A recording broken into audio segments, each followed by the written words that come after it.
duñ ne liñ ci doon séntu gisuñu ko mais la fa mu waroon a yegg mbëbët moo fa yeggul. wax nga ko léegi ñaar fukki at ak juróom réforme bi mujjoon parce que bu njëkk avant 1998 hôpital moom structure administrative kese la woon. 98 dañoo fexe ba nga xam ne hôpital yi nekk entreprise buy liggéey du def bénéfice mais fexe ba nga xam ne lépp lu mu soxla ci jumtuwaay ci ressources humaines mën koo am soit état bi jox ko wala moom ci li muy jaay ci soin mën ko am. seetu na nag boobu ba léegi wax dëgg yàlla am na ay problème am na ay évolution mais ba tey xamin wi des na moo tax les ministre suñu président bi ak état bu bees bi dafa ñëw wax ko waxaat ko ci ay conseil des ministres yu bëri mu ne dafa bëgg ñu jël sénégalais yi préoccupation sénégalais yi en matière de santé ñu def ko au cœur patient bi nekk au cœur ci loolu mi ngi ko dégg nag ministre de la santé instruire ñu nañu leen il faut ngeen dem def non seulement ngeen évaluer réforme bi li ci baax ak li ci baaxul à partir de là ngeen proposé benn réforme boo xam ne bi dina adapté ci hôpital lépp li nga xam ne ñi ngi koy ñaxtu fi mu nekk nii population yi kontaan nañu personnel de santé bi kontaan nañu pouvoir yi kontaan ñu mën ko joyanti liggéey boo gis nag cadre réglementaire moo koy lal ku nekk dañ lay sas li nga war a def ak li nga war a def liggéey bi tey mooy def nañ analyse réforme bi dañ koy partagé gis nañ ni hôpitaux yi ci gën a baax yi ci plateau technique mi ngi diggante Dakar Thiès Saint-Louis ak Diourbel Sénégal bi dafa des bu lu bëri équipement yi kazalika ressources humaines yi chaque jour ngeen dégg ñu ne hôpital bi amul telle spécialité hôpital bi amul benn spécialité gis ngeen aussi tout le temps nit ñaa ngi ñaxtu di xool kontaan nañu ci accueil bi kontaan nañu ci urgence yi kontaan nañu loolu yëpp bañ ko xaymaa wax nañ lan moo koy indi lan mooy problème bi lépp xool nañ ko léegi beneen proposition du ñëwoon nag ne réforme bi kat lii dëngoon nañ ko nañ ko dindi déedéet suñu xaymaa loolu yëpp dañu bëgg tekkaat beneen réforme bu bees boo xam ne bi dafa méngoog jamono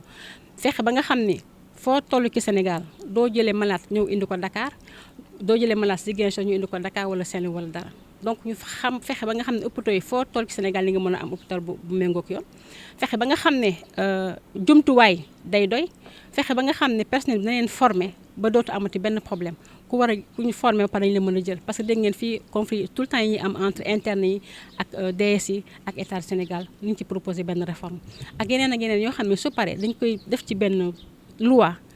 tëral ko bind ko ba nga xam ne bu ñu ko soumettre kilifa gi su ko validé ministre de la santé mu dem def plaidoyer auprès du président de la République bu ñu ko defee ànd maanaam bu ñu ko tëralee ba commencé ko doxal bu soobee yàlla ragal nañ ne Sénégal coono du fi am de mais dina wàññeeku bu baax dootuñu am te évacuation sanitaire te ko ñu hôpital duñu bëgg satisfaction du patient lépp lu ñu mënti def mooy que sénégalais bi jóg këram ñëw hôpital faju te du woo ko mu xam yéen ñëpp mën na ci yéen ku ci dem hôpital sa xel du dal di nga woo kenn koo xam sa xarit sa bàjjen te loolu lañu bëgg mu dañ balaa ñoo xam ne réussir nañu sénégalais bi jóge këram dem hôpital du woote dox ndànk sangu ba set dem ñu jël ko consultation bu ñu koy def faj ko bu ñu koy hospitaliser ko du laaj intervention du laaj dara loolu daal mooy suñu bëgg tey te ñaan na yàlla yegg si jàmm ak salaam. moo tax su ngeen gisee ñi fi nekk ñëpp mooy ñi nga xam ne qui tourne les acteurs maanaam xam nga affaire de santé déjà acteurs de santé yi maanaam ñun muy personnel beeg syndicat yeeg association sage-femme yi infirmier représentant képp ku bokk système de santé bi ak directeur yi ñu ngi si. bu ko weesoo loolu ñi nga xam ne ñooy organe délibérant maanaam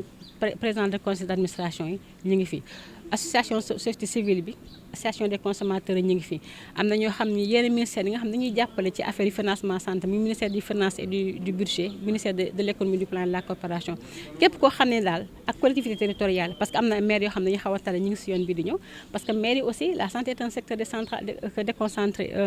décentralisé donc maire yi dañu am intervention ci biir hôpitaux yi parce que ñoo nekk ci am ñoo xam ne bu ville wala président de conseil départemental mooy nekk président de conseil d'administration hôpital bi nekk zone de responsabilité donc ñooñu ñëpp dañu boole waxtaan teg problème ñëpp ci kaw duñu nëbb dara lu rafet ak loo xam ni rafetul ak loo xam ne ñu ko war a jooyante lépp lu ñuy teg ci table ji ku nekk wax la nga xam ne bu ñu ko defee mooy li gën dënk ko jox ko ministre de la santé mu jébal ko président de la république ndax ñu mën ko def loi. Je crois que celui qui entendra qu'on est en train de procéder à l'évaluation de la réforme et à une proposition de nouvelle réforme sera certainement soulagé. Comme vous l'avez dit, le système hospitalier, si vous regardez un peu depuis quelques années, nous sommes sujets à souvent des populations qui ne sont pas satisfaites, qui décrient la prise en charge au niveau des structures hospitalières, les pouvoirs publics qui ne sont pas contents, même le personnel hospitalier est insatisfait. Donc, fort de tout cela, Monsieur le Président de la République, dans le cadre des politiques publiques et de nouveaux référentiels, de politique publique a annoncé au cours de plusieurs rencontres de Conseil des ministres à ce qu'on évalue la réforme hospitalière pour qu'elle soit conforme aux besoins et aux défis de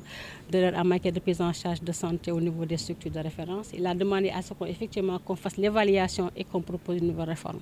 Alors comme vous l'avez dit, cette réforme date de plus de 26 ans. Il a eu beaucoup d'acquis quand même, parce que l'hôpital est passé de la logique administrative à la logique d'entreprise pour qu'on mette en place des structures très performantes. Des efforts ont été faits de part et d'autre, aussi bien par l'État que les hôpitaux eux-mêmes qui ont une personnalité juridique. Mais malgré tout cela, la qualité des soins pose encore problème. L'accessibilité géographique et financière des soins pose problème. La qualité dans la prise en charge pose problème, même s'il y a des efforts, encore une fois. Raison pour laquelle nous sommes aujourd'hui ensemble, on a fait une évaluation de cette réforme hospitalière. Où est-ce que nous en sommes en termes de gouvernance, en termes de financement, en termes de management des ressources humaines, de management budgétaire, etc. pour ensuite proposer des réformes structurantes. On ne va pas revenir ici pour dire on va prendre tel décret ou bien tel arrêté pour corriger. On repense globalement le système, proposer une nouvelle loi qui prendra en charge et les instances de l'ancienne réforme et les préoccupations et les défis de leur en matière de santé de référence. Tout à fait. Vous savez, quand on met une loi au bout de 25 ans, il faut l'évaluer. Ça, c'est un premier tour, c'est un premier principe. Le deuxième élément, je l'ai dit tantôt, actuellement, on a beaucoup d'insatisfaction. Il y a beaucoup de satisfaction, mais il y en a autant d'insatisfaction. Aussi bien du côté du pouvoir public, des populations, que même nous, acteurs de santé. Souvent, nous avons des grèves répétitives par rapport à la prise en charge financière, par rapport au financement, par rapport à la disponibilité des ressources humaines, à la formation. Vraiment, les pannes répétitives des équipements, les acquisitions des équipements, ce qui fait que le personnel parfois bien formé a des difficultés pour avoir un plateau technique suffisamment relevé pour qu'on puisse offrir des soins de qualité. Nous avons des personnels, vous avez des médecins qui sont bac plus 8, bac plus 12, bac plus 16, parfois qui ont des difficultés de prise en charge. Vous avez entendu depuis presque plus de 10 ans les conflits permanents entre les internes, les DS et l'État du Sénégal par rapport à la prise en charge salariale, les conditions de recrutement, etc. Vraiment à tout point de vue, que ce soit du niveau budgétaire, la dette hospitalière qui est, parce qu'aujourd'hui il y a plus de 40 milliards, le plateau technique qui pose problème, tout ce qui est ressources humaines, tout ce qui est financement. Ce qui fait que globalement, ça se ressent sur le quotidien, sur l'offre de soins de qualité. Tous ces éléments-là sont des déterminants pour offrir des soins de qualité. Parce que si on a un plateau technique qui souvent tombe en panne, on a des difficultés pour la réparer. Pour réparer les équipements. Si on a des ressources humaines qui sont là, même si elles sont bien formées, ne sont pas satisfaites du point de vue prise en charge et organisation des soins. Si on a peut-être des soins qui sont là, mais l'organisation pose problème, ce qui fait que le malade qui vient aux heures pour une urgence n'est pas pris en charge correctement parce qu'il y a des dysfonctionnements. Tout cela doit être évolué et ça impacte le moral des troupes, comme disent les militaires, mais le moral du personnel. C'est vrai que les populations ne sont pas satisfaites, les pouvoirs publics ne sont pas satisfaits, mais aussi les acteurs du système, les agents que nous sommes ne sont pas toujours satisfaits par rapport à ce qui se passe parce que ce n'est pas intéressant que des agents, pour des raisons X ou Y, soient interpellés parce qu'il y a mort d'homme. Vraiment, il faudra revoir toute cette organisation autour de la prise en charge pour faire en sorte que tout le monde soit satisfait. Ce ne sera pas demain, on ne peut pas avoir tous les moyens, mais parfois, si on met une organisation pratique, une gouvernance qui promeut la redevabilité et la performance avec des éléments de suivi probants qui sont encadrés du point de vue juridique, on parviendra certainement à faire une offre de soins de qualité disponible sur l'ensemble du territoire national. Parce que dans l'analyse, nous avons vu aussi que l'essentiel des structures de référence qui ont un plateau technique assez relevé sont entre Dakar, Saint-Louis et Thiès, un peu à Diourbel. Le reste du pays est laissé en rade. Et ce n'était pas l'objectif de la réforme. C'est que toutes les populations, où est-ce qu'elles puissent se trouver, aient accès à des soins de services de qualité. Aussi qu'elles soient accessibles. Souvent, les gens parlent de la tarification, qui n'est pas accessible à tout le monde. Il faudrait aussi qu'on la révise. Vraiment, on va passer en revue l'ensemble des déterminants, des actions qu'il va falloir mettre en place pour avoir des soins de qualité partout et pour tous dans le Sénégal en entier. Oui, comme on dit souvent, mieux vaut tard que jamais. On en parle beaucoup, mais ça vient à son. Et puis on a une opportunité, ce qui est l'État qui a décliné une nouvelle vision d'ici 2030 pour qu'il y ait la couverture sanitaire universelle. Quand on parle de couverture sanitaire universelle, cela veut dire que l'offre est à la hauteur. Tout ce dont les populations ont besoin en termes d'offres de soins de spécialité, on n'aura plus à faire des évacuations sanitaires.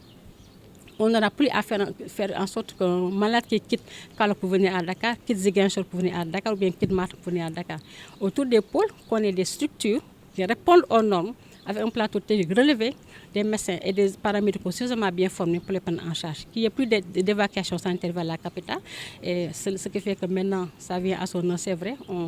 C'est les orientales, l'opportunité politique avec l'environnement politique qui s'est prêt. Et maintenant, des défis pour le financement qui est certainement, quand la plus haute autorité de ce pays-là dit qu'il faut qu'il change, cela veut dire qu'il mettra certainement les moyens pour que ça change.